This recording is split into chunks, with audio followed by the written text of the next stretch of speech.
สบายดีเจ้ามื้อนี้แอดมินมีเหรียญพิเศษจะมานำเสนอทุกทานเจ้านี่คือเหรียญปูซาสุดรุ่นหุงเฮืองทรัพย์เจ้าเด้อเหรียญนี้เป็นสุดกรรมการสร้างพิเศษเจ้าสร้างแต่สุดเดียวในโลกย้ำว่าสร้างแต่สุดเดียวในโลกนะเจ้าและเหรียญจะเป็นเบอร์1ทั้ง7เหรียญเลยเนาะหมายความว่าถ้าหากว่าแบ่งปั่นไปนี่จะมีแต่7ทานเท่านั้นที่ได้ห้อยและก็เบอร์คือกันอีกนะเจ้าถ้าหากว่าท่านได้สนใจอยากออกยกสุดก็ทักมาได้อยากออกเป็นเหรียญก็ทักมาได้เนาะเฮามาเบิ่งความงามนำกันว่าเหรียญนี้เนาะ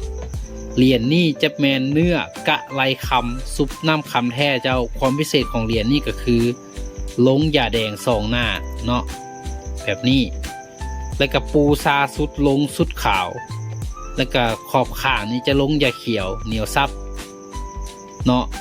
นี่คือเนื้อพิเศษลงยาพิเศษเนื้อกะไรคำซุปน้ำคำแท้โอ้โหเหรียญนี่คมกิ๊บงามเลยเจ้า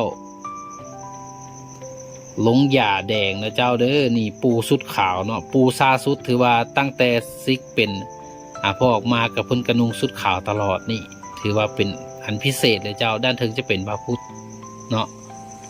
ด้านหลังเนาะด้านหลังนี่เจ้าหุงเฮืองทรัพย์ลงยาแดง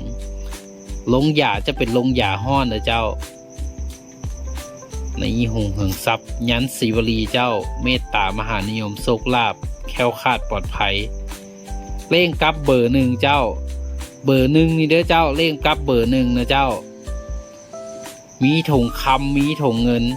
ปูซาสุดโซธิการอันนี้ต่อโค้ดเจ้ามาเบิ้งเหรียญที่2เนาะเหรียญที่2กะเลขกำกับเนาะอันนี้ก็เบอร์1เจ้านี่เห็นบ่เจ้าเล่มกับเบอร์1หมายความว่าเหรียญนี่เนาะเหรียญทั้งหมดนี่จะสร้างเพียงแต่7เหรียญเนาะเลขกำกับเบอร์1ทั้ง7เหรียญเจ้าอันนี้แอดเลียมใส่ขอบกับน้ำยางดีพร้อมห้อยขอบงามๆจับเพชรอ้อมหอบเลยเจ้าสำหรับท่านใดสนใจสุดนี้ทักเข้ามาเนาะขอความหรือว่าเบอร์โทรอยู่ตามหน้าเพจเลยเด้อเจ้ามีแบ่งปั่นเป็นองค์และกะแบ่งปั่นยกสุดเลยเนาะถ้าได้ยกสุดนี่ถือว่าคุ้มค่าที่สุดเจ้าแล้วพบกันใหม่เจ้า